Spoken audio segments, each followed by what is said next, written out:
Hello everyone. आज के इस वीडियो लेक्चर में OCM chapter number 2 11 standard business service 1 उसके बारे में हम डिस्कस करेंगे। देखो, ये चैप्टर में बेसिकली कॉमर्स की 3 सपोर्टिव सर्विस जो है इंश्योरेंस, वेयरहाउस एंड ट्रांसपोर्टेशन, उसके बारे में अब हमें यहाँ पे डिस्कस करना है। उसमें से सबसे पहली जो सर्विस है इंश्योरेंस, उसके बारे में हम डिस्कस करेंगे। देखो, इंश्योरेंस वर्ड हमने काफ़ी बार सुना हुआ है। हमारे आसपास कई लोग को हमने बोलते हुए देखा है कि भाई मेरे पास इंश्योरेंस पॉलिसी है, मैंने ये इंश्योरेंस पॉलिसी ली है, ये इंश्योरेंस में मैंने इन्वेस्ट किया है। इस तरह से काफ़ी सारे लोग के पास से हमने सुना है ये इंश्योरेंस वर्ड के बारे में। तो यहाँ पे पहले हमें ये चीज़ जो है वो क्लियर करनी है कि ये इंश्योरेंस है क्या। देखो, हमें भी मालूम है कि एज ए ह्यूमन बीइंग हमारी लाइफ भी अनसर्टेन है। फ्यूचर में काफ़ी सारे रिस्क अनसर्टेनिटीज जो है वो आ सकती है, जिसके हिसाब से हमारी लाइफ को भी डैमेज हो सकता है। इस तरह से हमारे साथ जो भी प्रॉपर्टी जुड़ी हुई है, जो चीज़ वेल्थ के हिसाब से हमारे पास है, चाहे हमारी शॉप हो, ठीक है, चाहे हमारा व्हीकल हो, चाहे गुड्स एंड सर्विस का हमारा स्टॉक हो, कोई भी चीज़ हो, हमारी फैक्ट्री हो, बिल्डिंग हो, कोई भी एस्पेक्ट से हमारी प्रॉपर्टी, उसको भी फ्यूचर के जो भी रिस्क एंड अनसर्टेनिटी है उसके हिसाब से इट मे बी पॉसिबल कि फ्यूचर में कोई भी ऐसी घटना, ऐसे फैक्टर के हिसाब से लॉस का सामना करना पड़े। तो ये जो लॉस फ्यूचर में आती है at that particular point of time, तब अगर हमारे पास कोई उसका प्रोटेक्शन नहीं हो, वो जो लॉस होता है वो रिकवर करने की at that particular point of time कोई हमारे पास सिस्टम नहीं रहेगी, तो हमें काफ़ी सारी डिफ़िकल्टीज जो है वो फेस करनी पड़ेगी। तो ये लॉस फ्यूचर में जो होना है, ये सब रिस्क और अनसर्टेनिटी के हिसाब से उस लॉस के अगेंस्ट में प्रोटेक्शन के लिए, मीन्स रक्षण के लिए, हमें एक पर्टिकुलर सिस्टम दी हुई है, जिसके हिसाब से जो भी फ्यूचर में रिस्क अनसर्टेनिटी के हिसाब से लॉस होगा उसका कंपनसेशन मीन्स वळतर हम ले सकते हैं। तो ये सिस्टम को इंश्योरेंस बोलते हैं कि जो भी हमारे लाइफ के एंगल के रिस्क और अनसर्टेनिटी आएगी, उसके हिसाब से जो भी डैमेज होगा, जो भी हमारी प्रॉपर्टी रहेगी उसका डैमेज होगा, this particular damage in terms of loss can be recovered with help of insurance. Insurance के हिसाब से हम ये जो भी लॉस रहेगा उसको इजीली रिकवर कर सकते हैं। तो अब हमें ये देखना है कि what is this term insurance mean to us, कि हमारे लिए ये जो इंश्योरेंस वर्ड है वो क्या मायने रखता है। देखो, इंश्योरेंस हमने ऐसा ही बताया, सिंपल टर्म में हम बोल सकते हैं कि जो भी लॉस रहेगा वो लॉस के अगेंस्ट प्रोटेक्शन के लिए, वो लॉस का कंपनसेशन लेने के लिए जो भी एक सिस्टम डेवलप हुई है उसको इंश्योरेंस बोलेंगे। इंश्योरेंस क्या है? जनरली जो भी लॉस हमारा होगा वो लॉस के अगेंस्ट में हमें प्रोटेक्शन प्रोवाइड करता है, रक्षण देता है, कि जिसके हिसाब से उस टाइम पे हमें डिफिकल्टी का सामना न करना पड़े। जो भी लॉस आएगा, this loss can be recovered through insurance policy. तो insurance is nothing but a written contract between two party. Insurance क्या है कि दो पार्टी के बीच का एक रिटर्न कॉन्ट्रैक्ट है। देखो, यहाँ पे दो पार्टी इन्वॉल्व है। वन इज इंश्योरी, मीन्स मैं अगर इंश्योरेंस लेता हूं तो मैं इंश्योरी हूं। The second party is insurer, जो इंश्योरेंस कंपनी एजेंट के थ्रू हमें इंश्योरेंस पॉलिसी प्रोवाइड करती है, वो इंश्योरर हुआ। तो इंश्योरेंस क्या है? Insurance is nothing but a written contract between two parties और written agreement between two party, insuree and insurer. ये जो रिटर्न कॉन्ट्रैक्ट होता है दो पार्टी के बीच में, this particular contract, this agreement is called as policy. उसको क्या बोलते हैं हम? पॉलिसी बोलते हैं। देखो, यहाँ पे कौन सा कॉन्ट्रैक्ट होता है, अब ये बात हमें समझनी है, तब जाके पूरा मीनिंग जो है वो क्लियर होगा।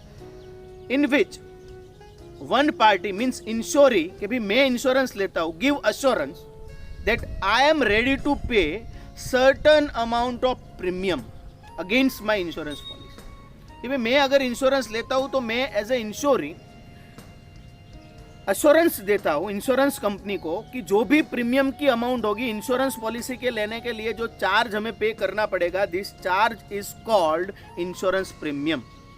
कि भाई मैं प्रीमियम जो है वो जो भी टाइम पीरियड डिसाइड होगा वो टाइम पीरियड के हिसाब से यहाँ पे पेमेंट करने का अश्योरेंस देता हूँ। उसके सामने इंश्योरर मीन्स जो इंश्योरेंस कंपनी है वो हमें एश्योरेंस देती है, खातरी कॉन्फिडेंस देती है कि फ्यूचर में जो भी लॉस होगा as per the amount decided, as per the time period decided, the loss which incurred during this particular time period can be compensated through insurance company. कि ये वो अश्योरेंस देते हैं कि भाई इस टाइम पीरियड में जब आप प्रीमियम पे करते हैं जो टाइम पीरियड के हिसाब से इंश्योरेंस की अमाउंट के हिसाब से, उस टाइम पीरियड अगर कोई भी लॉस होगा तो वो लॉस जो है वो इंश्योरेंस कंपनी पे करेगी। इस तरह का अश्योरेंस जो है वो इसमें दिया जाता है। तो in this way insurance is nothing but a written contract between two party, insuree and insurer, in which insurer means the person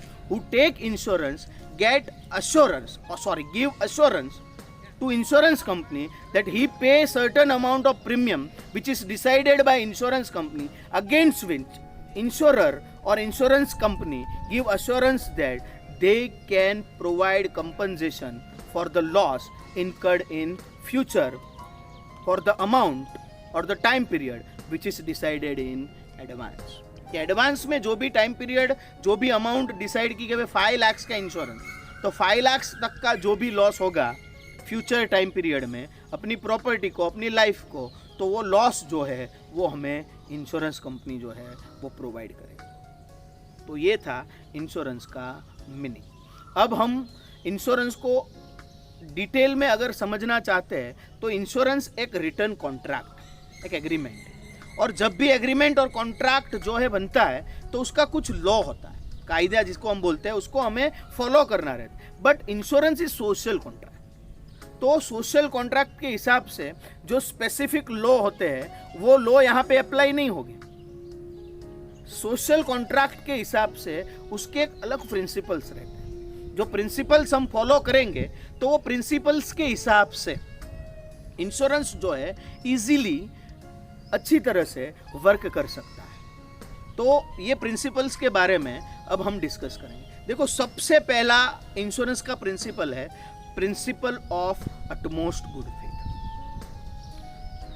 the main objective of insurance is not to earn profit but to provide protection, to provide social security to the person who take insurance. So this contract of insurance is social contract. जो insurance का contract है उसका basic motive profit earn करने का नहीं है, ठीक है। जो भी लॉस होता है वो लॉस के हिसाब से कंपनसेट प्रोवाइड करके सोशल सिक्योरिटी देने का सोशल कॉन्ट्रैक्ट है इंश्योरेंस।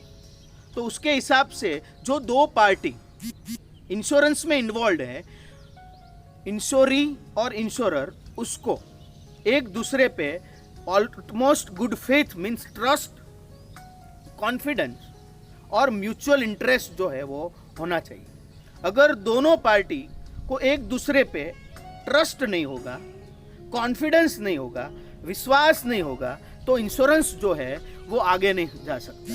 तो दोनों पार्टी को जो भी इंश्योरेंस की रिक्वायरमेंट रहती है वो रिक्वायरमेंट के हिसाब से दोनों एक दूसरे को पूछते हैं या नहीं पूछते हैं। जो भी इंफॉर्मेशन रिलेटेड रहती है वो सभी इंफॉर्मेशन को डिस्क्लोज करना पड़ता है, उसको बोलते हैं अटमोस्ट गुड फेथ। दोनों के एक दूसरे पे फेथ रख के, ट्रस्ट रख के, विश्वास रख के जो भी उसके रिलेटेड इंफॉर्मेशन रहती है वो सभी इंफॉर्मेशन एक दूसरे तक पहुंचानी रहती है, एक दूसरे को पूछे या ना पूछे दोनों party. If any of the party member involve in insurance contract, जो दोनों में से कोई भी एक पर्टिकुलर पार्टी जो है इंश्योरेंस कॉन्ट्रैक्ट में इन्वॉल्व होगा और कोई भी इंफॉर्मेशन जो है वो छुपाता है, डिस्क्लोज नहीं करता है, अगर बाद में पता चला कि भाई ये इंफॉर्मेशन तो उसने डिस्क्लोज की नहीं है at that particular point of time, the contract of insurance terminated automatically, वहां पे खत्म हो जाता है इंश्योरेंस का कॉन्ट्रैक्ट। अगर दोनों ने कोई भी इंफॉर्मेशन छुपाई है, बाद में डिस्क्लोज हुई, बाद में मालूम हुई, तो तब से जाके इंश्योरेंस का जो कॉन्ट्रैक्ट एग्रीमेंट है वो ऑटोमेटिक टर्मिनेट हो जाता है, खत्म हो जाता है। इसलिए दोनों को एक दूसरे पे एटमोस्ट गुड फेथ जो है वो रखना बिल्कुल जरूरी है when we are talking about insurance. Second principle है प्रिंसिपल ऑफ इंडेमनिटी। देखो यहाँ पे सबसे इंपॉर्टेंट एस्पेक्ट्स है कि हमने देखा इंश्योरेंस क्या है। बेसिकली जो भी लॉस होगा वो लॉस का कंपनसेशन है। In principle of indemnity here we have to understand that how insurance company pay loss to the insuree. जो इंश्योरेंस लेता है उसको किस हिसाब से लॉस जो है वो इंश्योरेंस कंपनी पे करेगी, उसके बारे में ये प्रिंसिपल ऑफ इंडेमनिटी जो है वो डिटेल में बस एक बात ध्यान में रखनी है कि जो भी प्रॉपर्टी का हमने इंश्योरेंस लिया हुआ है, से फॉर एग्जांपल 5 लाख का इंश्योरेंस लिया मगर उसको डैमेज 3 लाख का ही हुआ, तो जितना लॉस हुआ ना उतना ही उसको कंपनसेशन मिलेगा।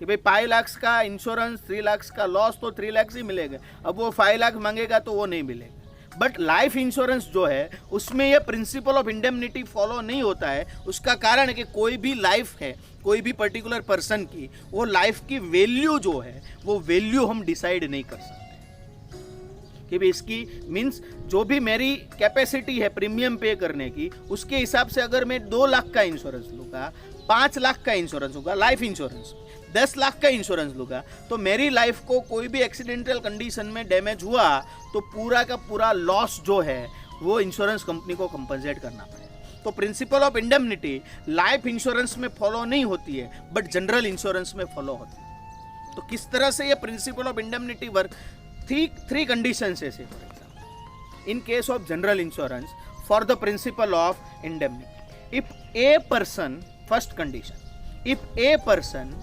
Take insurance of 5 lakh rupees, 5 lakh का insurance, he suffer from loss of 3 lakh rupees due to certain risk और अनसर्टेनिटी। 5 लाख का इंश्योरेंस है, 3 लाख का ही लॉस हुआ है, तो इंश्योरेंस कंपनी उसको लॉस का कंपनसेशन 3 लाख ही देगी, 5 लाख देगी नहीं। अगर 2 लाख का हुआ होगा तो 2 देगी, 1 लाख का हुआ तो 1, हाँ 5 लाख का मैक्सिमम हुआ तो 5, उसके ऊपर देती नहीं है क्योंकि इंश्योरेंस की अमाउंट कितनी है 5 लाख रुपये। तो ये फर्स्ट कंडीशन। दूसरी कंडीशन कि इंश्योरेंस 5 लाख का है, से फॉर इंश्योरेंस 3 लाख का है, जो प्रॉपर्टी की वैल्यू है वो 5 लाख की है, डैमेज हुआ 2 लाख का, तो अब किस तरह से हम उसको कंपनसेट देंगे।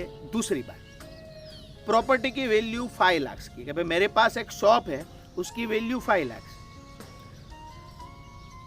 इंश्योरेंस मैंने उसका लिया 3 लाख का, मुझे डैमेज हुआ 2 लाख का, तो जो 3 राशि हम बेचते हैं 5 लाख की वैल्यू, इंश्योरेंस 3 लाख, 2 लाख का लॉस कितना पे करेगा।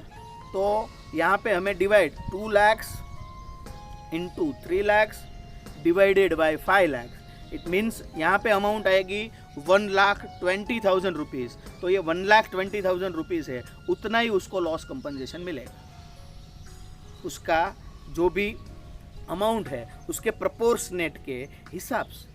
तो ये दूसरी कंडीशन। तीसरी कंडीशन कि 5 लाख का इंश्योरेंस लिया, मैक्सिमम रिस्क है उसको 5 लाख का हुआ, तो पूरा 5 लाख जो है वो पे करना है। यहाँ पे एक चीज़ ध्यान में रखनी है, 5 लाख का इंश्योरेंस लिया, वैल्यू भी 5 लाख की है, बट लॉस हुआ 5 लाख के हिसाब से वैल्यू करके हमने इंश्योरेंस लॉस से फॉर एग्जांपल 7 लाख का हुआ, तो ये लॉस जो है वो 7 लाख का नहीं मिलता है, मैक्सिमम कितना मिलता है 5 लाख का मिलता है, क्योंकि इंश्योरेंस की अमाउंट ही कितनी है 5 लाख।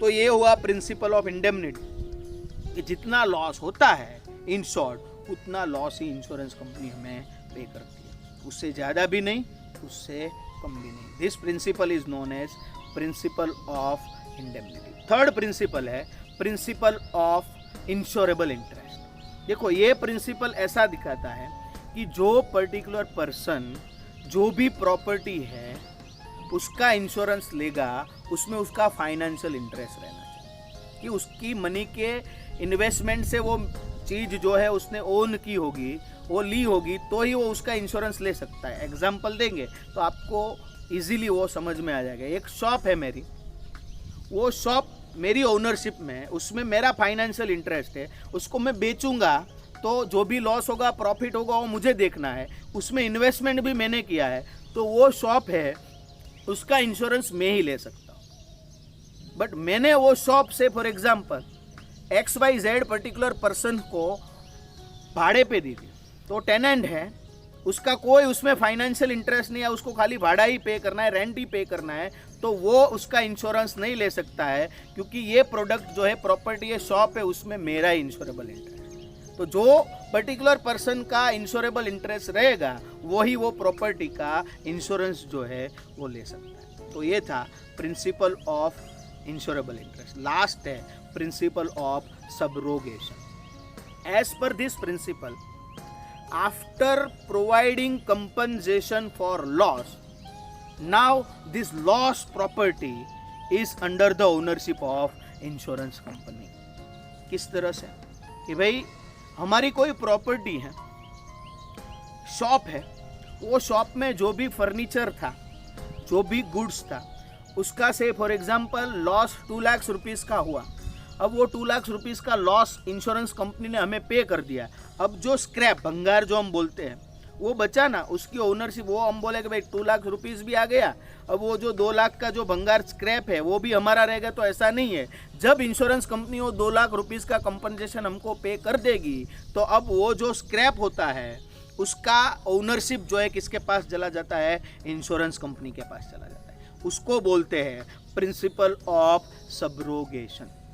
मेरी बाइक है, टोटल लॉस हुआ, 50,000 रुपीज़ है, इंश्योरेंस लिया है, 50,000 रुपीज़ इंश्योरेंस कंपनी ने मुझे पे कर दिए। अब मैं बोलूँ कि भाई जो भी भंगार बचा है, स्क्रैप, वो मैं सेल करूँ और वो भी इनकम में ले लूँ, ऐसा नहीं हो सकता। जब भी इंश्योरेंस कंपनी हमें लॉस कंपनसेशन प्रोवाइड कर देगी 50,000 का, अब हमारे पास से उसकी ओनरशिप गई। स्क्रैप में से फॉर एग्जांपल 10,000 रुपीज़ आए, 20,000 रुपीज़ आए, तो वो हम नहीं ले सकते, उसके ऊपर हमारी कोई ओनरशिप नहीं है। अब उसकी ओनरशिप इंश्योरेंस कंपनी के पास चली गई। अब वो जो भी पैसे मिलेंगे स्क्रैप के, भंगार के जो हम बोलते हैं, वो इंश्योरेंस कंपनी ले लेगी। This particular principle is consider as principle of subrogation. तो देखो, इस तरह से 4 बेसिक प्रिंसिपल्स है इंश्योरेंस के। Principle of utmost good faith, principle of indemnity, principle of insurable interest and principle of subrogation. ये 4 प्रिंसिपल अगर आप डिटेल में अंडरस्टैंड करेंगे, समझेंगे, तो इंश्योरेंस का पूरा कंसेप्ट जो है वो आपको इजीली समझ में आएगा। तो ये था आपका topic, meaning and principles of insurance. Thank you very much.